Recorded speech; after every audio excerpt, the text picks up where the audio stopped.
Assalamualaikum warahmatullahi wabarakatuh. Selamat pagi dan salam sejahtera bagi kita semua. Perkenalkan, saya Dr. Jun Harbi, dosen program studi kehutanan Fakultas Pertanian Universitas Muhammadiyah Palembang. Pada kesempatan ini, saya akan mendemonstrasikan proses pembelajaran mata kuliah Ekonomi Sumber Daya Hutan yang saya ampu pada program studi kehutanan.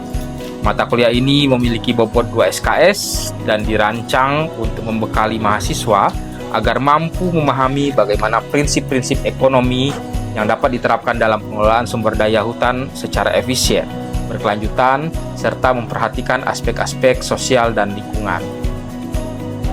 Mata kuliah Ekonomi Sumber Daya Hutan dan Lingkungan membahas hubungan antara ilmu ekonomi dengan pengelolaan sumber daya hutan itu sendiri. Mahasiswa dalam proses pembelajarannya nanti akan mempelajari terkait dengan prinsip-prinsip ekonomi sumber daya alam, permintaan dan penawaran hasil hutan, valuasi ekonomi, analisis biaya manfaat, analisis finansial usaha kehutanan, ekonomi lingkungan, serta jasa lingkungan. Materi disusun secara bertahap agar mahasiswa mampu menerapkan konsep ekonomi dalam menganalisis persoalannya di sektor kehutanan. Pada mata kuliah ini, pembelajaran menggunakan pendekatan Outcome Based Education atau OB, mahasiswa diharapkan mampu memahami konsep ekonomi sumber daya hutan, menganalisis permasalahan ekonomi kehutanan itu sendiri, mengevaluasi kelayakan usaha kehutanan dengan case study nantinya, serta memberikan alternatif solusi bagaimana pengelolaan sumber daya hutan yang berkelanjutan. Dengan demikian, pembelajaran tidak hanya berorientasi pada teori, tapi juga kemampuan berpikir kritis dan pengambilan keputusan yang tepat dalam proses nantinya di dunia pasca kampus. Dalam proses pembelajaran ini, saya menerapkan strategi pembelajaran dengan pendekatan student center learning. Dengan begini, mahasiswa dilibatkan melalui ceramah interaktif, diskusi, studi kasus, presentasi, serta penugasan individu maupun kelompok.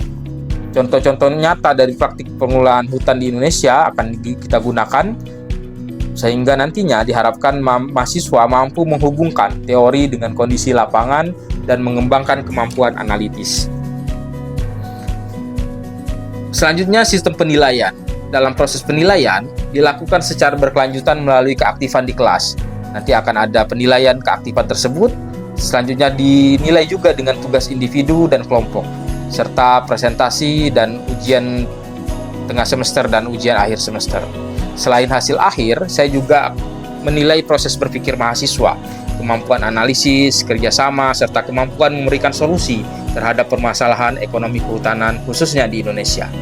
Selanjutnya, saya akan mendemonstrasikan salah satu proses pembelajaran pada mata kuliah ini. Untuk itu, ayo kita ke ruangan kelas. Assalamualaikum warahmatullahi wabarakatuh. Surya Buana, Muhammad Iksal, Dimas Prayudi, Alvin, Rita Aldian, Abdillah Fareza, Fatma Bintang Mela, Arya Panji Pratama, Rial. Kuliah Ekonomi Sumber Daya Hutan dan Perlindungan Jasa Lingkungan. Jadi ada beberapa materi hari ini, yakni pertemuan ke-5 dan 6 ya. Jadi materinya sama, pertemuan 5 dan 6. Hari ini khusus untuk materi terkait dengan teori produksi dan biaya.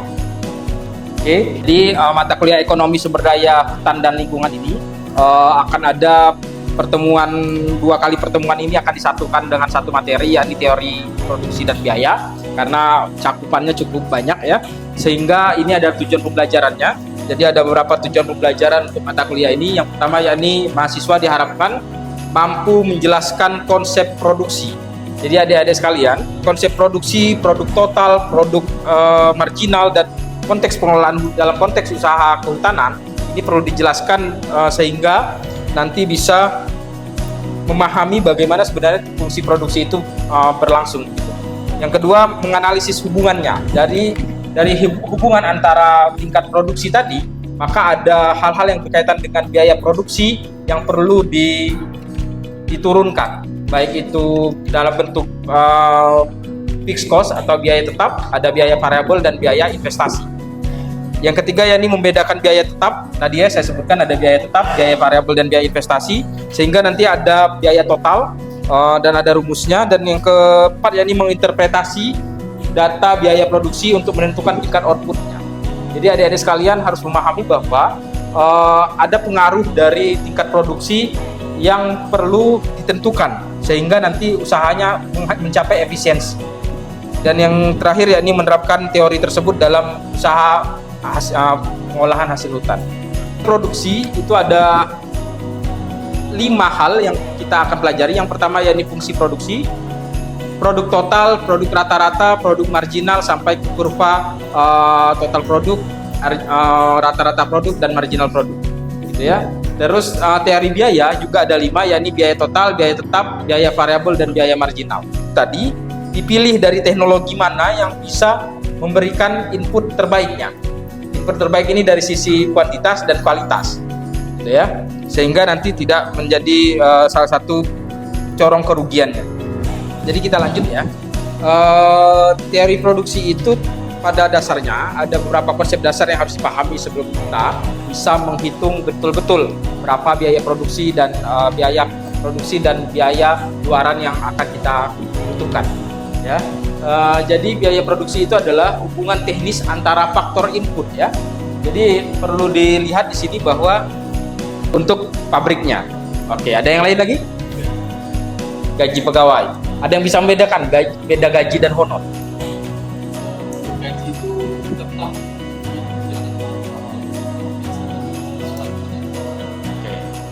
Oke, sehingga kalau gaji itu fixed cost, kalau upah atau honor jadi variable cost ya, karena akan berpengaruh.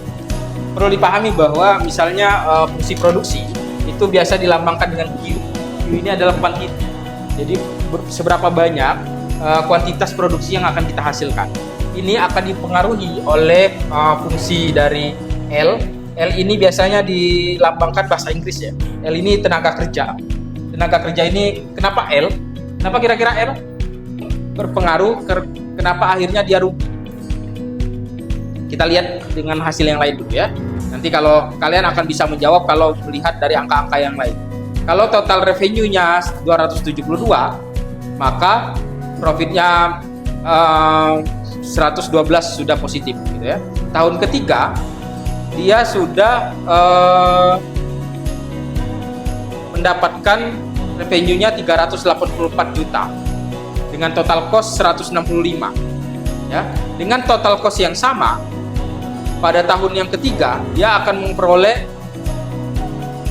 biaya profit sudah 2 kali lipat dari tahun sebelumnya. Kenapa? Karena sudah tidak ada yang namanya total biaya biaya investasi biaya investasi ya, biaya investasinya sudah tidak ada. Maka hanya di tahun pertama saja biayanya. Yang selanjutnya L, terus juga K atau modal ya. Yang selanjutnya yakni M atau bahan baku dan fungsi-fungsi yang lainnya ya. Ini semuanya menjadi salah satu pengali sehingga nanti ketika kita mau membuat rumus perhitungan total produksi ya, total produk yang dihasilkan, maka ini adalah jumlah dari ini sama dengan Q ya, ini sama Q, maka jumlah dari tenaga kerja dikali dengan mesin dan lain sebagainya ya. Sehingga kita lihat di sini rumusnya. Ketika jumlah total output yang dihasilkan adalah 48, maka berapa rata-rata tenaga kerja yang digunakan ya. Total produksi yang kita gunakan yang terjadi adalah 48 meter kubik ya. Tenaga kerjanya ada 3. Berarti produktivitas tenaga kerja kita per orang adalah 48 dibagi berapa? Sekitar 16 meter kubik per hari. Ini kemampuan dasarnya. Nah, kalian harus cari referensi. Kira-kira apakah di perusahaan lain, di pabrik lain, produktivitas tenaga kerjanya sama 16? Atau jangan-jangan di tempat lain lebih dari itu?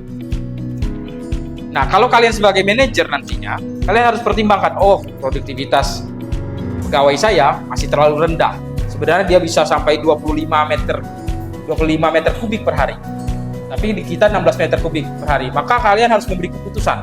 Apakah meningkatkan, ditegor si karyawan, atau kalian cari pengganti yang baru misalnya, atau dicari penyebab-penyebab yang lainnya supaya si jumlah produksi kita bisa lebih banyak daripada standar yang selama ini ada. Gitu.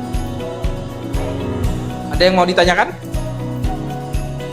Baik, ini juga misalnya ya, tabel produksinya, contoh industri penggergajian. Ya, total produksinya ada, jumlah tenaga kerjanya ada 1, total produksinya ada 15, dan produk rata-ratanya ada 15 ya. Kenapa 15 dari mana kira-kira? 15 dibagi 1. Oke. Selanjutnya 17, ada 2 tenaga kerja, produk total yang didapatkan adalah 34, maka rata-rata adalah 17. Dari mana 17? 34 bagi 2 ya. Jadi rumusnya sama ya. Total produksi adalah rata-rata adalah total produksi dibagi jumlah tenaga kerja. Nah, dari tabel ini kita akan melihat sebenarnya berapa jumlah tenaga kerja maksimal atau optimal, bukan maksimal ya, optimal yang akan didapatkan oleh unit kerja kita. Kita akan memilih di angka 1 tenaga kerja dengan 15 meter kubik rata-rata produk marginalnya, atau mau di 2 orang, 3 orang, 4 orang, atau 5 orang ya. Di mana kira-kira? Yang angka berapa? Yang angka 2 orang. Kenapa di angka 2 orang? Karena produk marginalnya 19 ya. Bayangkan dia dengan 2 orang dia bisa bekerja menghasilkan 34 meter kubik per hari. Sehingga produk rata-ratanya adalah 17. Sedangkan kalau kita naikkan jadi 3 orang, produk rata-ratanya adalah 16. Sudah turun gitu. Keputusan-keputusan ini harus didasari gitu. Oh, berarti ya udah nggak usah banyak-banyak, nggak usah rame-rame gitu ya, nggak usah rame-rame, cukup 2 orang kita bisa mendapatkan produk rata-rata 17. Sedangkan gimana kalau mau jadi supaya produk rata-ratanya naik? Kemungkinan ada karyawan di sini yang perlu ditegur kalau memang ini, atau dilatih ya, atau dikasih training begitu, sehingga rata-rata produktivitasnya tetap naik. Nah, ini lebih kurang contoh dari grafiknya. Jadi jumlah tenaga kerja maksimal ada di angka 2. Kalau sudah di angka 3 dia menurun gitu ya. Sedangkan yang lain ini sampai pada angka 5 juga bahkan sangat menurun drastis. Kira-kira ada yang bisa ngasih pendapat? Kenapa kira-kira jumlah tenaga kerjanya naik tapi rata-ratanya tidak naik? Ada pendapat? Ayo. Ya, silakan. Gimana, Iba? Dari AP dan MP sendiri, Pak, apakah target dari penjualan atau target produksi itu juga mempengaruhi kinerja mereka? Iya, sebenarnya target produksi berpengaruh terhadap kinerja mereka. Tapi mungkin ada faktor-faktor lain yang kemudian berpengaruh. Mungkin dia tidak terampil misalnya. Ada karyawan yang baru yang ada itu mungkin 2-nya terampil, tapi yang ketiganya ini kurang terampil, sehingga perlu di training dan sebagainya gitu ya. Nah, target, maka kita harus mencantumkan target berapa kira-kira total produksi yang ditargetkan ke divisi kita ya. Nah, inilah yang akan berpengaruh terhadap tingkat produksinya. Nah, selanjutnya kita bahas biaya total. Biaya total itu total cost panjangannya ya. Total produksi cost ini dihasilkan dari total fixed cost atau biaya tetap, total biaya tetap ditambah dengan total biaya variabel ya. Selanjutnya kita akan melihat apa saja produksi di bidang kehutanan. Pertamanya ya di bidang hasil hutan yang bisa dilakukan analisis gitu ya. Sebenarnya hampir semua usaha harus dilakukan analisis dulu sebelum melakukan usaha tersebut. Namun memang analisis di bidang kehutanan, biaya produksi dan manfaatnya ini akan menjadi salah satu penentu dari biaya analisis kelayakan dari usaha tersebut.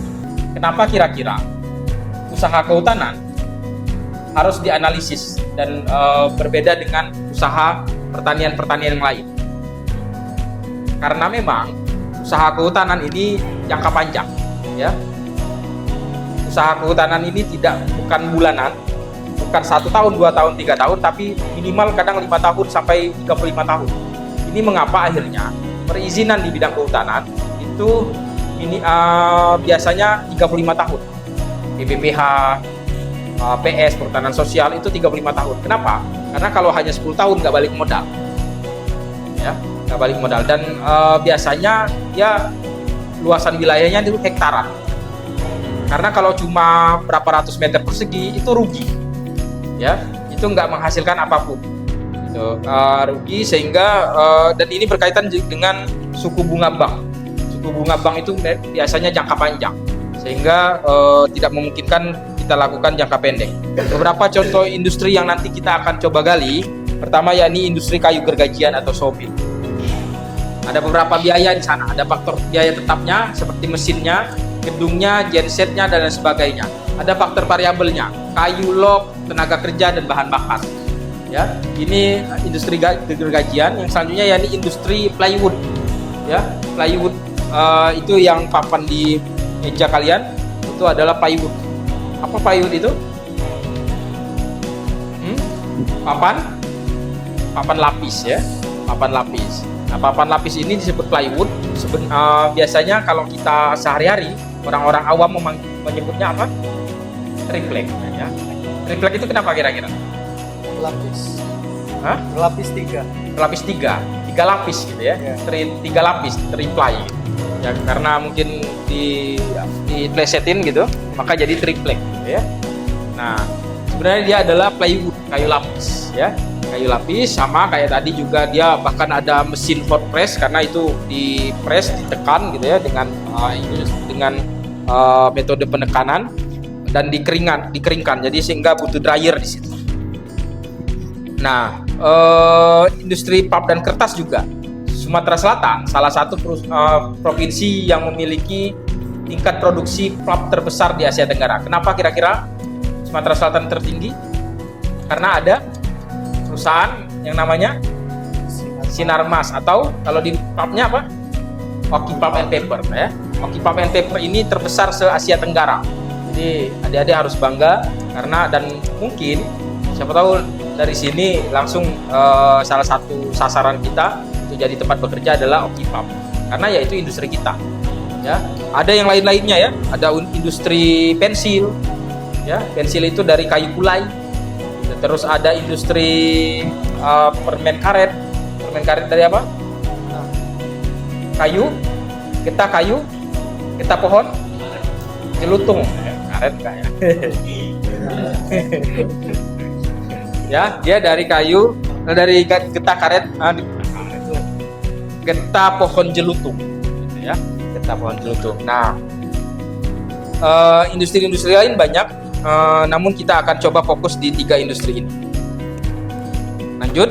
Nah, ini contoh studi kasus bagaimana kita menghitung total produksi dan total cost sehingga dan juga total pendapatan. Rumusnya adalah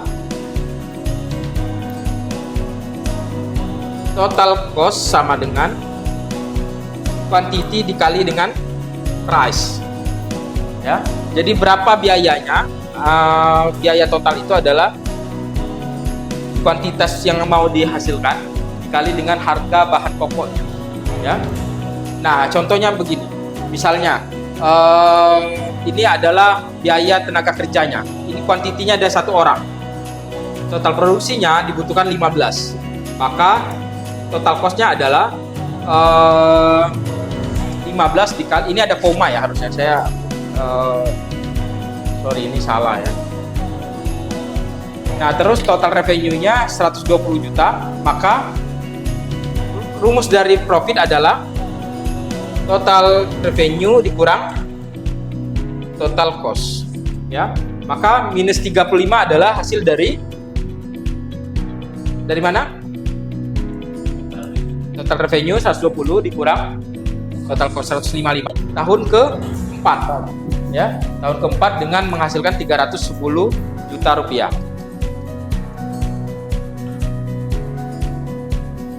Produksi yang lebih modern, semuanya menggunakan komputerisasi digital gitu ya. Kalau kita sudah cetak seperti ini, kalau dulu mungkin masyarakat masih pakai gergaji, sekarang sudah pakai cetakan. Cetakan dalam artian gergajinya sudah ada motifnya, ya. Kalian pernah lihat pagar besi yang dulu pagar besinya bentuknya standar, jelas orang tegak-tegak atau miring gitu-gitu ya. Nah sekarang pagar besi itu ada yang bentuknya bunga, enggak lempengan-lempengan. Itu karena sudah pakai mesin CNC. Nah jadi ada otomatisasi di situ. Mengapa otomatisasi? Dengan biaya yang sama kita bisa menghasilkan produktivitas lebih tinggi. Kenapa? Kalau pakai manusia biasanya bekerja 8 jam. Lebih dari 8 jam hitung lembur, atau kalau nggak lembur mungkin tenaga kerjanya nggak mau karena sudah capek. Kalau semuanya pakai mesin, dia bisa bekerja 24 jam. Selagi listrik masih ada misalnya, maka semuanya bisa dilakukan produksi selama ini. Sebelum masuk pertanyaan di sini, saya pengen nanya dulu, kira-kira mengapa pengelolaan hutan kita tidak cukup hanya mengejar produksi kayu? Yang bisa jawab? Ya, silakan dulu. Karena kebutuhan kita atau sumber karena kebutuhan manusia yang ada di bumi ini mempengaruhi dari hutan tersebut. Nah, dan juga hutan di sumber daya kita itu terbatas, Pak. Dan juga, kita harus memiliki keuntungan, tapi harus berkelanjutan juga untuk sumber daya yang ada yang tersedia di sekitar kita. Memang kebutuhan kayu ini bisa diperbaharui, sehingga memang dan ada hasil hutan lain yang bisa lebih kita dorong untuk ditingkatkan. Ada hasil hutan bukan kayu, hasil hutan jasa lingkungan dan lain sebagainya, sehingga pemasok kita memang tidak hanya terpaku pada kayu saja, ya. Jadi silakan PR. Ya. Terkait tadi pemanfaatan kayu dan semua. Nah, kita ketahui misalkan saya dulu di kayu kita orang. Nah, apakah bisa bersih dari kayu kita olah lagi, Pak? Ya bisa ya. Jadi kayu papan yang sudah diolah itu prinsipnya bisa diolah kembali untuk dimanfaatkan dengan produksi yang lainnya. Contohnya misalnya dicipping lagi, dijadikan sebagai